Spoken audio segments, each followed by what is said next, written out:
അസ്സലാമലൈക്കും. സോ ഇന്ന് റമദാൻ 3 അപ്പം ഞാൻ കരുതിയൊരു വ്ളോഗ് എടുക്കാമെന്ന്. അപ്പം ഞാൻ അത്തായും പിന്നെ നോമ്പറക്കുന്ന ആ സമയത്തുള്ള വ്ളോഗ് സെപ്പറേറ്റ് ആയിട്ട് ഇടാം. സംഭവം ഇത് റമദാൻ 3 ഞാൻ ചിലപ്പോൾ എഡിറ്റ് ചെയ്ത് വിടുമ്പോൾ റമദാൻ 4 ചാൻസ് ഉണ്ട്, 5 ചാൻസ് ഉണ്ട്, പറയാൻ പറ്റത്തില്ല. എൻ്റെ മടി കാരണം ഞാൻ അങ്ങനെയൊക്കെ ചെയ്യും വേണമെങ്കിൽ. അതൊക്കെ പോട്ടെ. കിച്ചണ് കയറിയിട്ട് ഫസ്റ്റ് എന്നെ തുറന്നത് ഞാൻ ഫ്രിഡ്ജാണ്. എന്തിനാന്ന് എനിക്കറിയില്ല. അപ്പോഴാണ് ഞാൻ അച്ചാർ കണ്ടത്. പിന്നെ അത്താഴത്തിന് അച്ചാർ നിർബന്ധമാണല്ലോ. എനിക്ക് അച്ചാർ ഭയങ്കര ഇഷ്ടമാണെന്ന് അറിഞ്ഞതിന് കൊണ്ട് തന്നെ എൻ്റെ 2 ഉമ്മമ്മമാർ 2 പേരും എനിക്ക് നല്ല അച്ചാർ കൊണ്ടുവന്നിരുന്നു കുറേ. പിന്നെ ഇവിടെ ഞാൻ കുറേ പൊട്ടത്തരം കാണിക്കേണ്ട ഒന്നും കാര്യമാക്കണം. ഞാൻ കുറച്ച് ഡിഫറെൻ്റ് ആയിട്ടുള്ള ക്യാമറ ആംഗിൾ നോക്കിയതാണ്. അപ്പം നമുക്കിന്ന് ചിക്കൻ പൊരിക്കാനുണ്ട്. ആ ചിക്കൻ ഉമ്മ ഓൾറെഡി മസാല ഒക്കെ തേച്ച് ഫ്രിഡ്ജിൽ വെച്ചതേനു. അപ്പോൾ അത് തുറക്കാനുള്ള കഷ്ടപ്പാടാണ് നിങ്ങളിപ്പോൾ കണ്ടുകൊണ്ടിരിക്കുന്നത്. പിന്നെ ചോറുണ്ട്, അങ്ങനെ ചിക്കൻ പൊരിച്ച് എന്തില്ലേ ഞാൻ പറയണത്, ചോറുണ്ട്, ചിക്കൻ പൊരിക്കാനുണ്ട്, അങ്ങനെ കുറേ പരിപാടികളുണ്ടായിരുന്നു. പിന്നെ ഇതാണ് ഞാൻ പറഞ്ഞ സ്പെഷ്യൽ അച്ചാർ, ഓർക്കാപ്പുളി അച്ചാർ. മറ്റേ അതന്നെ നല്ല ടേസ്റ്റാണ്. എനിക്കിഷ്ടമുള്ളതുകൊണ്ട് പിന്നെയും പിന്നെ എൻ്റെ അമ്മമ്മ എനിക്ക് കുറേ കിൻഡൽ കണക്കിന് കൊണ്ടുവന്നീനു. ഹനാൻ ഷാൻ്റെ വ്ളോഗ് കണ്ട് ഞങ്ങളുടെ എല്ലാവരും വായാലും കൊലൂലു ദബ് ദബ് ദബ്. ഒരുപാട് കോലാണെന്ന് അറിയാം, ക്ഷമിക്കുക സഹിക്കുക ഒക്കെ ചെയ്യാം. ഡെയിലി വ്ളോഗ് അതിനെ കൊണ്ടേ. അത്താഴത്തിന് ഫുഡ് കഴിക്കുമ്പോഴൊക്കെ ഹനാൻ ഷാൻ്റെ വ്ളോഗ് എടുത്തിട്ടാണ് കാണാം. കാരണം ആ കറക്റ്റ് സമയത്ത് വരും. ഫുഡ് കഴിക്കുമ്പോഴല്ലേ, ഫുഡ് കഴിച്ച് കഴിഞ്ഞിട്ടായിരിക്കും വരാ. എന്നാലും ഇന്നലത്തെ വ്ളോഗ് ഇന്ന് ഫുഡ് കഴിക്കുമ്പോൾ കാണും. അങ്ങനെയൊക്കെയാണ് കഥ. ഈ അച്ചാർ എൻ്റെ അമ്മമ്മ എനിക്കായിട്ട് സ്പെഷ്യലായിട്ട് ഉണ്ടാക്കിയതാണ്. ഇവിടെ പയറുപ്പേരി ഞാനാണിത് അരിഞ്ഞത്. ഒരാൾ എണീച്ച് വന്നിട്ടുണ്ട്. ഹായ് ഹലോ, ഞാൻ നിങ്ങളുടെ വലിയൊരു ഫാനാണ് ഗൈസ്. എങ്ങനെയുണ്ട് എൻ്റെ ഐഡിയ? ഞാനിപ്പോൾ മണാലിയിലൊന്നുമല്ല, ഞങ്ങളുടെ ചോറിൻ്റെ ആവി പറക്കുന്നതാണ് നിങ്ങളീ കണ്ടുകൊണ്ടിരിക്കുന്നത്.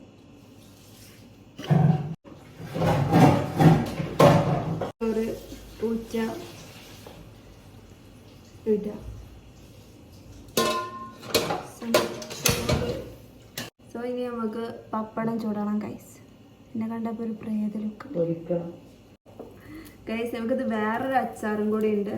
ഇത് തീർന്നു ഓൾമോസ്റ്റ്. ഇതിൻ്റെ ഉമ്മ ഉണ്ടാക്കി തന്നതാണ് എനിക്ക് വേണ്ടിയിട്ട്. അതൊക്കറിയില്ല കേട്ടോ, എനിക്ക് ഉണ്ടാക്കിയതാണ് ആയിരിക്കും. ഏതായാലും വെളുത്തുള്ളി അച്ചാർ പൊട്ടിത്തെറിച്ചുണ്ടേ. വെളുത്തുള്ളി അച്ചാർ ഇത് ഇന്നലെ മിഞ്ഞാന്നൊക്കെ യൂസ് ചെയ്ത് തീർത്തു.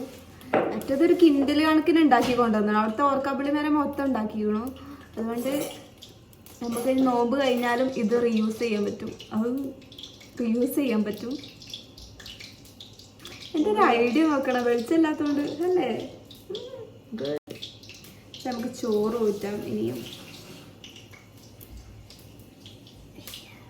അതിൻ്റെ കൊല്ലിക്കൂട്ട സത്യം പറഞ്ഞാൽ ഒന്നും ഉറങ്ങിയിട്ടില്ല. അതുകൊണ്ടാണ് ഇത്ര എനർജി എനിക്ക്. അല്ലെങ്കിൽ ഞാനിങ്ങനെ എനർജിയിലൊന്നും നിൽക്കുന്നില്ല. ഇന്ന് ഉറങ്ങിയിട്ടില്ല. എന്താ പറയണ്ടേ വെച്ചാൽ റൂമൊക്കെ ക്ലീൻ ചെയ്തു. ഓൾറെഡി ക്ലീൻ ചെയ്തതായിരുന്നു. പിന്നെ എനിക്കൊരു തൃപ്തി വരാത്തതുകൊണ്ട് ഞാൻ ഒന്നുകൂടി ക്ലീൻ ചെയ്തു. എനിക്കങ്ങനെയാണ്, ടൈം പാസിന് ക്ലീനിങ് ആണ് എനിക്ക് ഏറ്റവും ഇഷ്ടമുള്ള കാര്യം. ഞാൻ ക്ലീൻ ചെയ്തു, ബുക്കും കാര്യങ്ങളൊക്കെ അടുക്കി പറക്കി ഒന്നുകൂടി വെച്ചു. അതിനുശേഷം ഫോണുമ്പോൾ കളിച്ച് എഡിറ്റൊക്കെ ചെയ്ത് ഇങ്ങനെ നിന്നപ്പോൾ പിന്നെ ഈ സമയമായി. അപ്പോൾ പിന്നെ ഞാൻ ഉറങ്ങാണ്ടായിരുന്നേ, വെളിച്ചം പോയി ഉറങ്ങാണ്ടായിരുന്നേ. അതുകൊണ്ട് വ്ളോഗ് എടുക്കാനായി. അല്ലെങ്കിൽ ഞാൻ കിടന്നുറങ്ങി ഉറപ്പിച്ചേർന്നൊക്കെ. അങ്ങനെ നമ്മളുടെ ഫുഡൊക്കെ റെഡിയാണ്. നമുക്ക് ചോറുണ്ടായിരുന്നു, പയറുപ്പേരി ഉണ്ടായിരുന്നു, ചിക്കൻ പൊരിച്ചത്, പിന്നെ 2 തരം അച്ചാർ, പിന്നെ കഴിഞ്ഞ ദിവസത്തെ ചിക്കൻ കറി, പിന്നെ പപ്പടം, പിന്നെ കട്ടൻ ചായ, പിന്നെ കുറച്ച് ഫ്രൂട്ട്സും ഉണ്ടായിനി. അപ്പോൾ ഇതൊക്കെ പാടായപ്പോൾ തന്നെ നല്ല ഉഷാറായി കഴിക്കാൻ പറ്റി. നല്ല ടേസ്റ്റ് ഉണ്ടായിരുന്നു. വയറ് ഫുള്ളായി. സുബൈക്ക് ഓരോരുത്തർ നീക്കണ കാണാൻ നല്ല രസം. ഒക്കെ ഉറക്കത്തിൽ കണ്ണും വേണ്ടേക്കാരം ഫുഡ് കഴിക്കണം.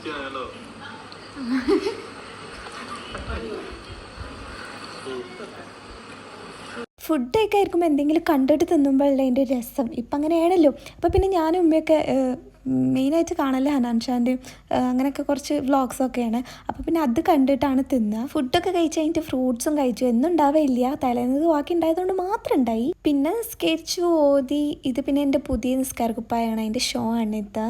അപ്പോൾ പിന്നെ ഇപ്രാവശ്യം കത്തം തീർക്കാൻ നല്ല പ്ലാനുണ്ട്. ഓൾമോസ്റ്റ് എല്ലാ പ്രാവശ്യവും തീർക്കലുണ്ട്, പക്ഷേ ഇപ്രാവശ്യം കൂടി തീർക്കാൻ ഇൻഷാല്ലാ 2-3 പറ്റട്ടെ. പിന്നെ സ്കിൻ കെയർ ഒക്കെ ചെയ്ത് കിടന്നുറങ്ങിയേക്കാണ്. സ്കിൻ കെയർ കുറേ പേര് ചോദിച്ചിരുന്നു. അപ്പോൾ തുടങ്ങിയിട്ടുള്ളൂ രണ്ടാമത്. അതിൻ്റെ ഇടയ്ക്ക് ഒരു ബ്രേക്ക് എടുത്തിരുന്നു. അതുകൊണ്ട് റിസൾട്ട് ഉണ്ടെങ്കിൽ ഞാൻ പറഞ്ഞു തരാം കേട്ടോ. അപ്പോൾ ഇത്രയൊക്കെ തന്നെയല്ലേ ഇനി ഇന്നത്തെ വീഡിയോ. ബൈ.